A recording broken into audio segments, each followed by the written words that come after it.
ఓడిపోయినా కూడా నా ప్రతి కష్టంలో కూడా తోడుగా అండగా నిలబడిన నా ప్రతి నాయకుడికి, ప్రతి కార్యకర్తకు, ప్రతి వాలంటీర్కు, ప్రతి ఇంట్లో నుంచి వచ్చిన ప్రతి స్టార్ క్యాంపెయినర్గా నాకు తోడుగా నిలబడిన నా అక్క చెల్లెమ్మలకు, అన్నదమ్ములకు, మీ అందరికీ మనస్ఫూర్తిగా మీ అందరికీ కూడా కృతజ్ఞతలు తెలియజేస్తా ఉన్నాను. ఏం జరిగిందో తెలియదు కానీ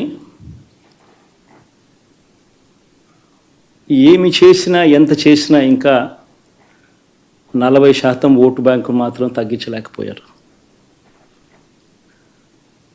ఖచ్చితంగా మళ్ళీ ఇక్కడి నుంచి లేస్తాం.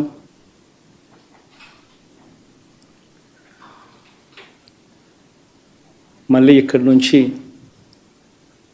గుండె ధైర్యంతో నిలబడి మళ్ళీ లేస్తాం.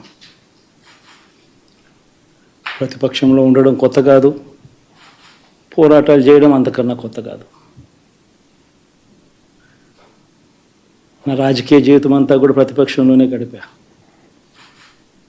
ఈ 5 సంవత్సరాలు తప్ప. పోరాటాలే చేశా. రాజకీయ జీవితంలో ఎవడు చూడని కష్టాలు కూడా అనుభవించా.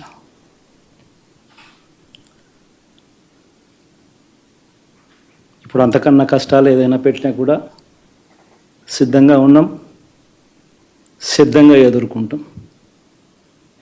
ఆల్ ది వెరీ బెస్ట్ గవర్నమెంట్లోకి వచ్చిన వాళ్ళకు. Thank you.